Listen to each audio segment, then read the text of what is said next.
इमरान खान वजीर आजम Imran Khan. Sir late की मार मैं नहीं लेट आया, मैं तो टाइम का बड़ा पाबंद हूँ। सर आए सर।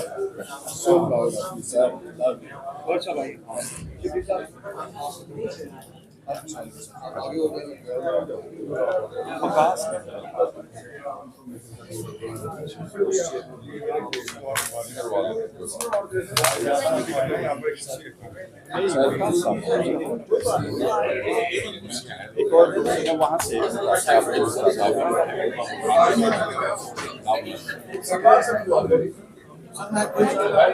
यार कोई इधर कमान बच्चे कुर्सी एक दो मंगवा लो यार। आमिर साहब आप ही आइए ना, प्लीज कुर्सी आ रही है अभी।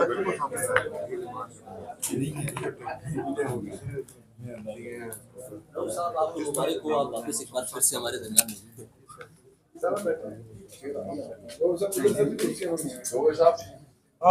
यार एक तो कुर्सी पकड़ लो। बिलाल वास्ते में साहब ज्यादा साहब नहीं आप साहब सीधी आओ। बिलाल इधर आ बिलाल शेर आ गया।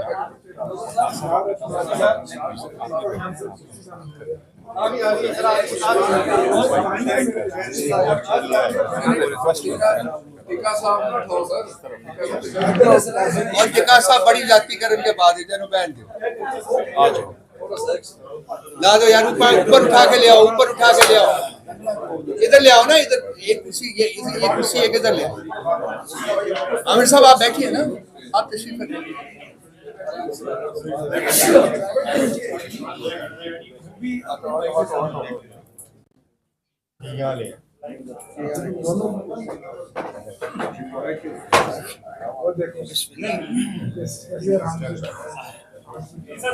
स्टार्ट करें जी।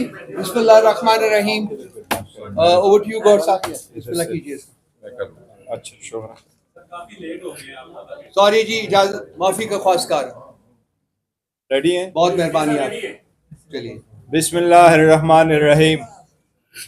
आज आप लोगों को इस मौके पे जहमत दी है, सुप्रीम कोर्ट के एक फैसले से रिलेटेड पाकिस्तान तहरीक इंसाफ अपना मौक़िफ़ आवाम के सामने पेश करना चाहती है। हम समझते हैं सुप्रीम कोर्ट का जो फैसला आया है उससे हमें बड़ी मायूसी हुई है, उससे इंसाफ का कत्ल हुआ है।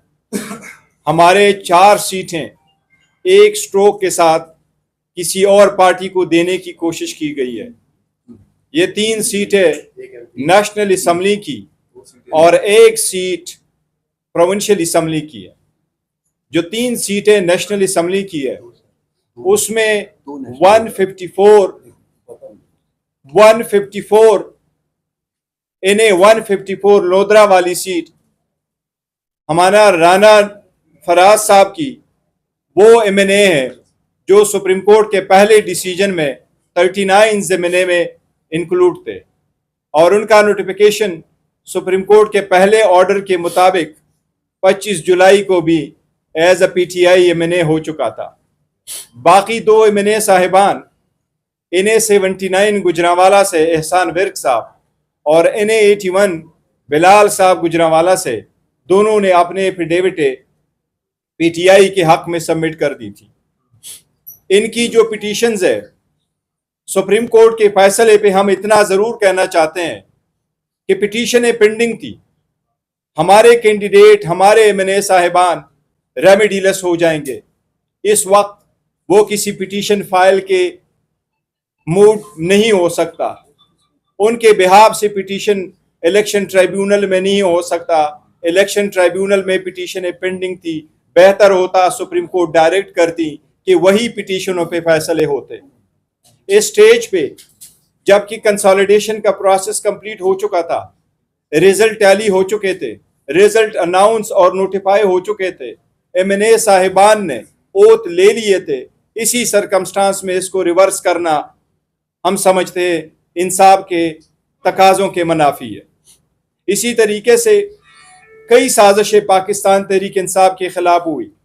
पहली प्लान यही था कि इनसे निशान ले ले, ये सारे सीटें ख़त्म हो जाएंगी, नज़रिया ख़त्म हो जाएगा। अल्हम्दुलिल्लाह 8 फरवरी को आवाम ने उस प्लान को नाकाम बनाया। फिर कोशिश की गई प्लान बी की तरह कि रिजर्व सीटें इनको ना दी जाए। अल्हम्दुलिल्लाह रिजर्व सीट में भी हम कामयाब हो गए। अब एक और रिकाउंटिंग की आड़ में कोशिश की जा रही है कि हमारी जीती हुई सीटें इनको कन्वर्ट किया जाए और उस जीत को डिफीट में तब्दील किया जाए।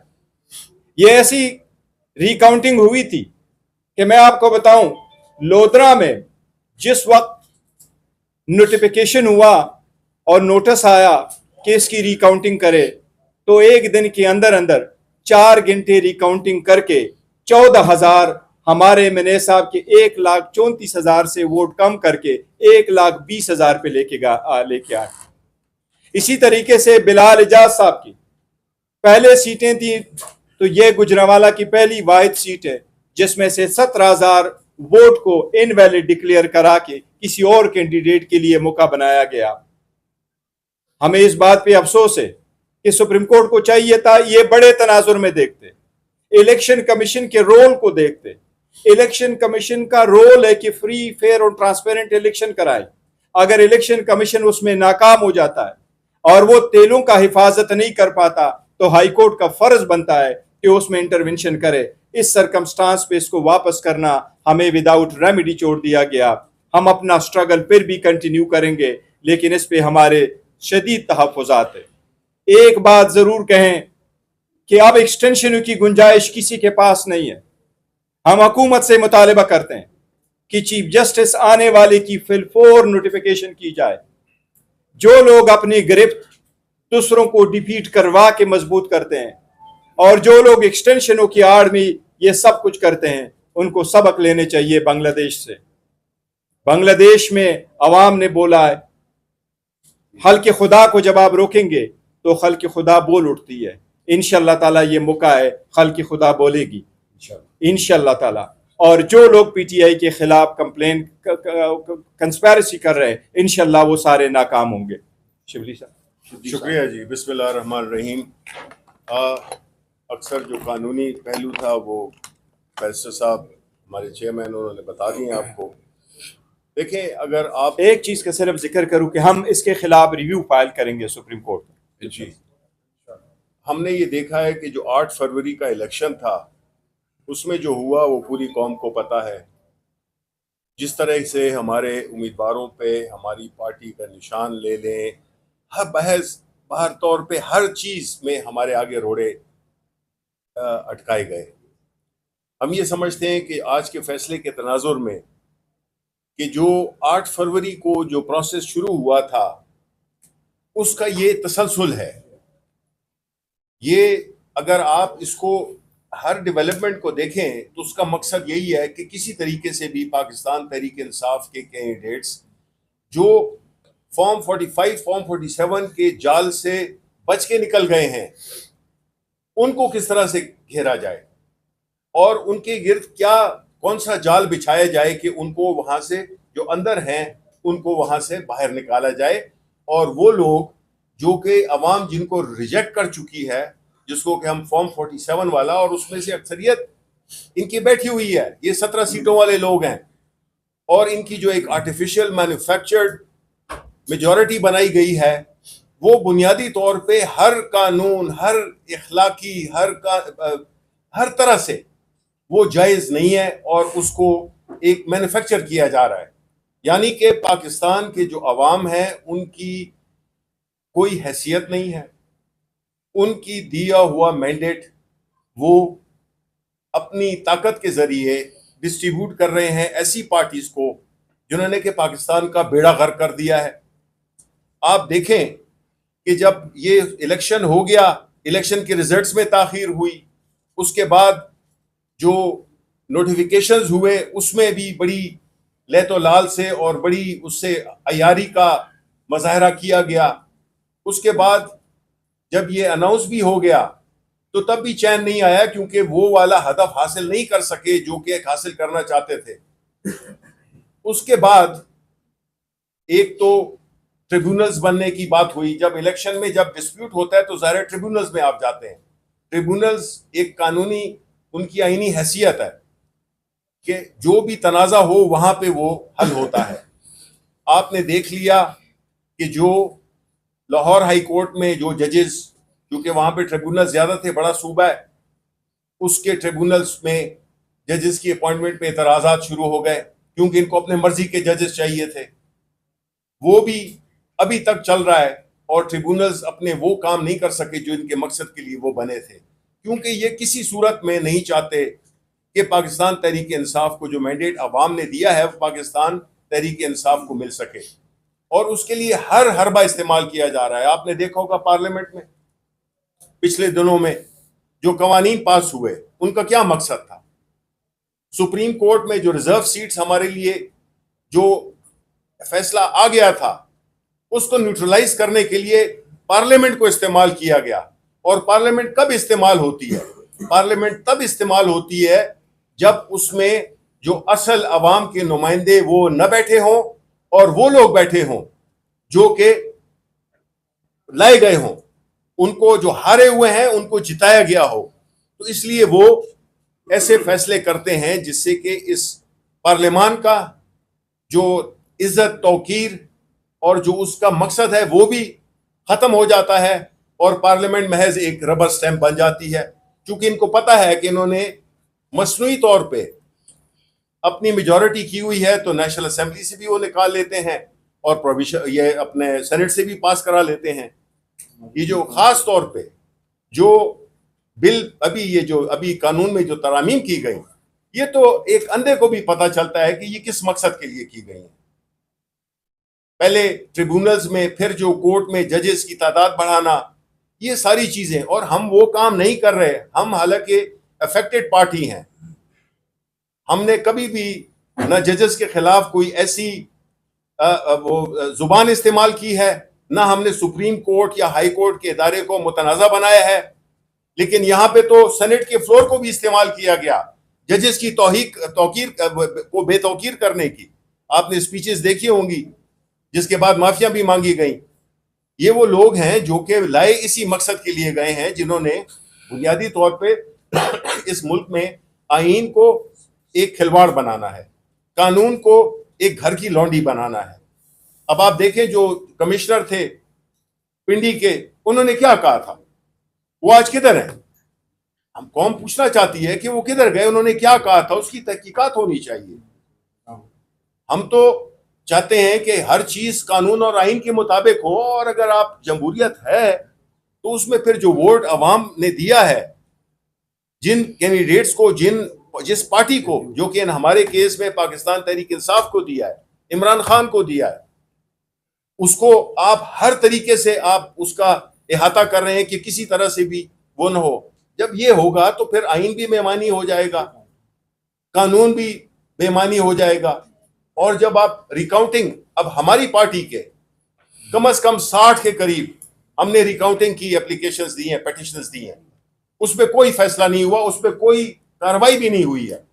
लेकिन यहां पे ये आए हैं क्योंकि मकसद था सीटें खींचना, ताकि ये किसी ना किसी तरीके से, चाहे उसमें कानून टूटता है, आइन टूटता है, कुछ भी होता है, उस पर उनकी मेजॉरिटी 2/3 बना दी जाए कि उसके बाद जो भी ये चाहें, ये नाअहल टोला, ये करप्ट टोला जिसने इस मुल्क को तबाही के दहाने पे ला खड़ा किया है, पिछले 40 साल से ये लोग लगे हुए हैं। मुल्क किस हालत में है आपको पता है। इनको लोगों की न महंगाई की परवाह है, ना इनको अवाम की सिक्योरिटी की परवाह है। ये जो है तो सिर्फ लगे हुए हैं कि किस तरह से हमने अपनी जो सियासी हदफ है, वो सियासी हदफ अचीव करने का में कोई मजायका नहीं है, लेकिन कानून और आइन के अंदर रहते हुए। ये नहीं कि उसके लिए नो होल्ड्स बार्ड, कोई भी मतलब है आप चीज करें, वो जायज नहीं है। और जो खतरनाक बात है वो ये है कि इस तरह के इकदामात से आइन हमारा कमजोर से कमजोर तर होता जा रहा है। पार्लियामेंट तो अब बराए नाम रह गई है। ये तो एक ऐसी हालात पैदा कर दिए गए हैं जिसमें कि आम आदमी सोचता है कि इस मुल्क का होगा क्या, जिसमें कि आइन को भी वायलेट किया जा रहा है, उसको इस तरह से उसमें अमेंडमेंट लाई जा रही हैं जो कि बिल्कुल spirit of democracy, spirit of law, ये सब चीजों के खिलाफ जाता है। तो मैं समझता हूं कि ये बड़ा एक एक लम्हा फिक्रिया है जिसमें कि हम ये समझते हैं कि हर वो तरीका इस्तेमाल किया जा रहा है, और हम पूरी जद्दोजहद कर भी रहे हैं, हमने की भी है, लेकिन जहां पे कि आपका इलेक्शन कमीशन ऑफ पाकिस्तान फरीक बन जाए जिसका काम फ्री फेयर ट्रांसपेरेंट इलेक्शन करना है, वो अगर उससे कासिर हो और उल्टा वो पाकिस्तान तहरीक इंसाफ के जो कि 3 इलेक्शंस हुए, इंट्रा पार्टी इलेक्शंस 3 इलेक्शंस हुए, उसको वो कहते हैं कि जी ये सही नहीं हुआ। वो भाई वो सही नहीं हुआ, हमारा तो छोटा सा एक वो था, प्रोसेस था। आपने तो अरबों रुपए इस कौम के गरीबों के लगाकर और आपने जो है तो एक इलेक्शन मुनक्किद किया है, वो भी सुप्रीम कोर्ट के डिसीजन पे, बिकॉज आपका कोई इरादा नहीं था इलेक्शन कराने का। अब जब कराना पड़ा तो उसके बाद जो आपके वो हैं स्टेप्स हैं जो आपने लिए हैं, तो मैं समझता हूं कि इलेक्शन कमीशन ऑफ पाकिस्तान बुरी तरह से नाकाम हुआ है अपनी ये आईनी फर्ज को निभाते हुए। तो हम यही समझते हैं कि हम आवाम के साथ ये शेयर करना चाहते थे कि इस सूरत हाल में हमारे पास सिवाय अपनी सियासी जद्दोजहद के, कानूनी जंग के, हम चूंकि एक सियासी पार्टी हैं और हम अपनी जद्दोजहद कानून के दायरे में, आइन के दायरे में रखना चाहते हैं, इसका मतलब ये नहीं है कि हम बिल्कुल हथियार डाल देंगे। हमारी जद्दोजहद जारी रहेगी और हमारा काम है अवाम को बाखबर रखना कि ये हो रहा है आपके वोटों के साथ, ये हो रहा है आपके मैंडेट के साथ। कोई इज्जत नहीं है, कोई तौकीर नहीं है आपके वोट की, ये बताना चाह रहे हैं ये लोग जो कि बैठे हुए हैं हुकूमत में, कि पाकिस्तान के अवाम मैटर नहीं करते हैं। बहुत बहुत शुक्रिया। एक सेकंड बिलाल एक सिर्फ बात ऐड करूंगा कि बाकी तो सब कुछ कहा जा चुका हुआ है। हम बसा औकात काजी फायजीसा साहब के पर्सन में अपना लैक ऑफ ट्रस्ट का इजहार कर चुके हुए हैं। बसा औकात हमने बार बार कहा है, और इसमें सुप्रीम कोर्ट की एक जस्टिस गुलजार साहब के अंडर 5 रुकनी बेंच की एक जजमेंट भी मौजूद है, जिसमें कहा गया है कि काजी फायजीसा साहब अपने आप को खान साहब की मार्फत के तमाम केसेस से अलहदा करें, लेकिन उसके बावजूद वो अपने आप को अलहदा नहीं कर सके। तो हम वंस अगेन एक रिइटरेट करना चाहेंगे इस प्लेटफॉर्म से कि काजी साहब अपने आप को उन तमाम बेंचेस से अलहदा करें जो कि पीटीआई या इमरान खान साहब के केसेस जो है वो सुन रही है। बिलाल साहब जो है वो डायरेक्ट एक इफेक्टी है इसके, मैं चाहूँगा कि ये 2-3 मिनट में अपना जो मुद्दा है वो बयान करें। बिलाल साहब बोलिए। बिस्मिल्लाहिर्रहमानिर्रहीम, इय्याका नअबुदु व इय्याका नस्तईन। सबसे पहले तो मैं मीडिया से माज़रत ख़्वाह हूँ कि हम सब जो है आपके पास थोड़ा लेट पहुँचे, और उसके बाद मैं इस वक्त पाकिस्तान की आवाम को सिर्फ़ और सिर्फ इस मीडिया के थ्रू एक बात बताना चाहता हूँ कि मेरा जो आज का फ़ैसला है, मुझे तो काई साहब से पूरे इंसाफ की तवक्को थी, लेकिन काई साहब ने तो इंसाफ के साथ खिलवाड़ कर दिया। और दूसरी बात मैं जो बताना चाहता हूँ इस मीडिया की तवस्सत से कि मेरा मकसद MNA बन के असम्बली में आकर डेस्क बजाना नहीं था। मेरा मकसद रजीम चेंज के बाद से सिर्फ एक ही मकसद था मेरा, कि मैं खान के साथ हूँ या नहीं हूँ। तो मैं ये बात वाज़ेह कर देना चाहता हूँ कि मैं खान के साथ था, हूँ, और अल्लाह ताला के फजल करम से आखिरी सांस, आखिरी दम तक रहूंगा। मुझे सिर्फ और सिर्फ आज के इस फैसले पे एक चीज का दुख हुआ है कि वो 1,17,000 वोटर मेरे हल्के के, जिनकी मैं अजमत जुर्रत को सलाम पेश करता हूँ कि मैं शायद वाहिद MNA हूँ इस असेंबली में था, और इंशाअल्लाह ताला वापस लौट कर आऊंगा अल्लाह ताला के फजल करम से, कि जिसको आज के दिन तक अपने हल्के में नहीं जाने दिया गया। मुझे दुख है उन 1,17,000 वोटरों की दिन रात मेहनत का, काविशों का, जिन्होंने दिन रात एक करके सिर्फ और सिर्फ इमरान खान के नजरिए को वोट दिया। और वो नजरिया क्या था?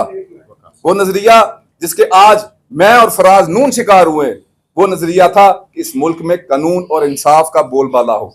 और मुझे फख्र है कि मैं उस जमात का हिस्सा हूँ। मेरे पे मेरे पार्टी लीडरान ने एतमाद का इजहार किया, मेरे पे इमरान खान ने एतमाद का इजहार किया, और मेरे पे जो एतमाद का इजहार मेरे हल्के की अवाम ने किया था, मैंने उनके वोट का हक अदा कर दिया है, और इंशाअल्लाह ताला अपनी आखिरी सांस तक हक अदा करता रहूंगा।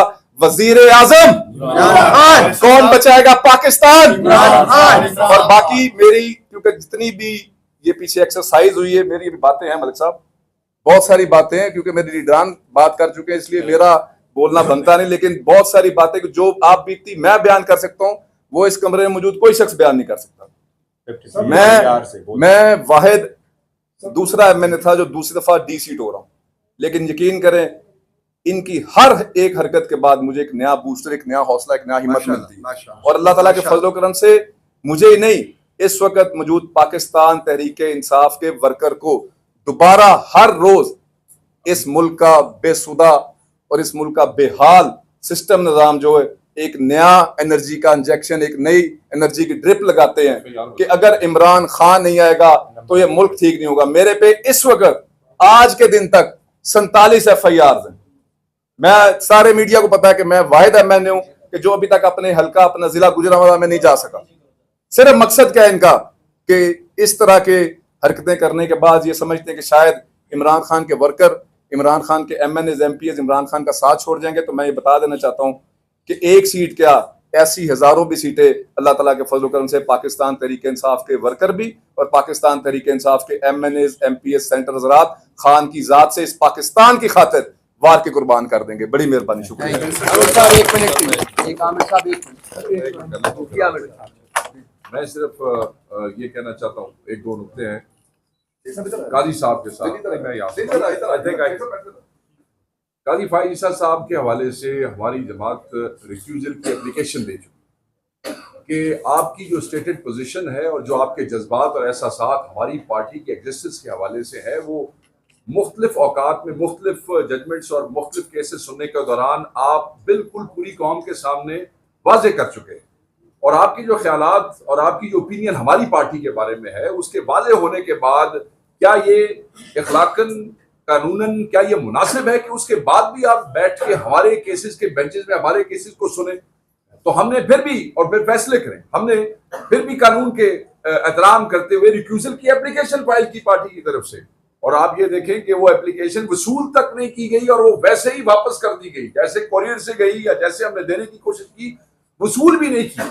आप हमसे जब हमारा बैट छीन लेते हैं, उसके बाद जो फैसलों में ऑब्जर्वेशन आप देते हैं, उसके बाद ये मुनासिब था, जजेस ये करते आए हैं।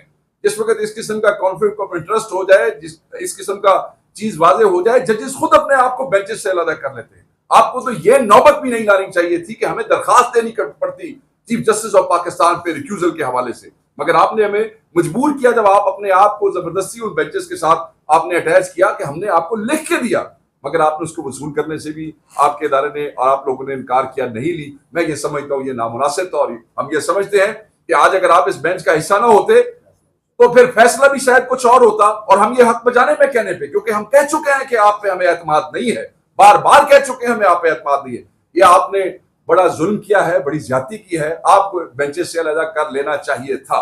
दूसरा नुकता जो है वो बड़ा अहम है और वो इलेक्शन कमीशन ऑफ पाकिस्तान है। इन लोगों के हलकों में इनके जो रिकाउंटिंग थी, जहां इनको शामिल भी नहीं होने दिया गया, जहां आरओज ने उस जगह को जहां रिकाउंटिंग की गई बगैर नोटिस दिए, रिकाउंटिंग के लिए नोटिस दिए जाते हैं ताकि हर उम्मीदवार, 18 उम्मीदवार भी हैं तो उनका नुमाइंदा वहां पे मौजूद हो, कोई नोटिस नहीं है। उसके बाद कॉर्डन किया गया पुलिस की मदद से, उसके बाद हमारे MNAs वहां पे मौजूद नहीं थे और उनके अगर नुमाइंदों ने जाने की कोशिश की, जो आपको पता है इलेक्शन एजेंट जो होता है वो नुमाइंदा होता है, तो उसने भी जाने की कोशिश की गई तो उसको बाय फोर्स रोका गया और उससे कहा गया कि तुम पे केस करेंगे, पुलिस ने नहीं जाने दिया।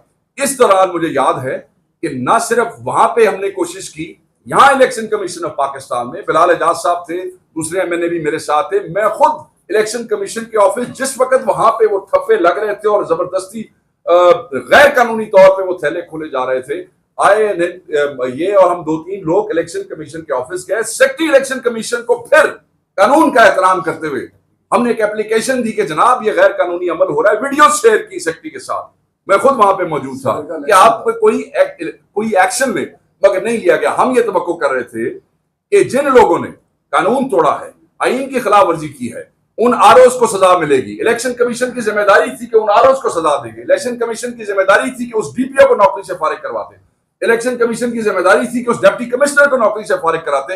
हर वो शख्स किसी अर्दरी से लेके ऊपर तक जो वो थैले जबरदस्ती खोलने और ठप्पे लगाने में वो था, इलेक्शन कमीशन की जिम्मेदारी थी।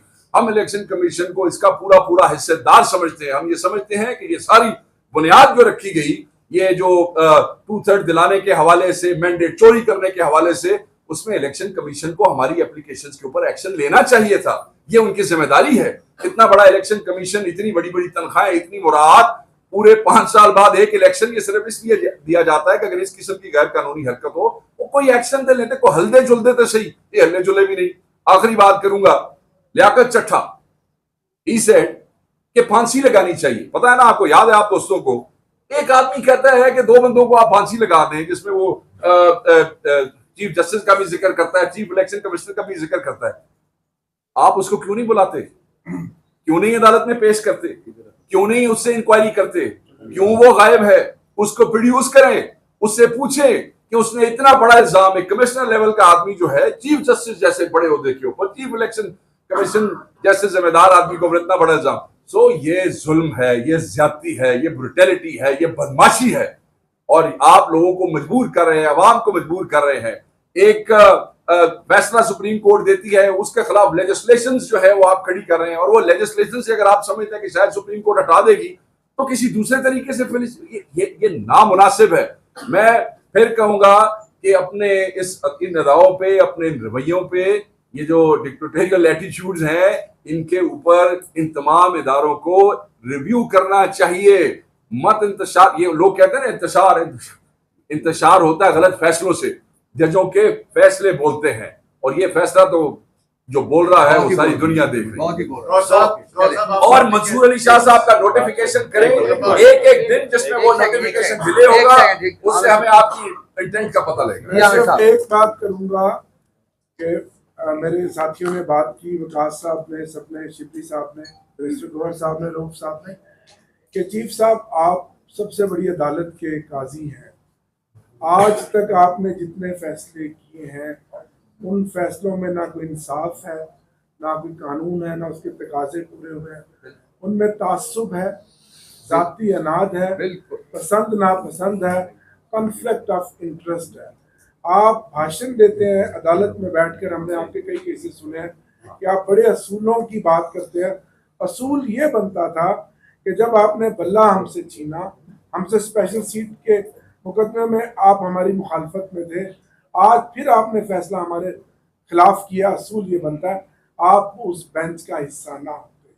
आज आप मुल्क को किस तरफ लेकर जा रहे हैं, कहाँ आप आइन और कानून के मुताबिक फैसले कर रहे हैं। हम आप पे अदम एतमाद करते हैं। पूरी कौम का बच्चा बच्चा जानता है कि काजी साहब इमरान खान तहरीक इंसाफ को खत्म करने के दर पे हैं, लेकिन अल्लाह अल हक क्या, हर जगह पर फैसला हक का होता है, सच का होता है। खुदारा आप आज हैं, कल चले जाएंगे। आज की इस प्रेस कॉन्फ्रेंस में हम मुतालबा करते हैं कि हुकूमत नए आने वाले चीफ जस्टिस का नोटिफिकेशन करे, और अगर कोई इस तरह से 2/3 बनाने के बाद कोई एक्सटेंशन किसी की गई तो हम उसकी मुज़ाहमत करेंगे, मुहासबा करेंगे, पूरे जोर से उसको रोकेंगे।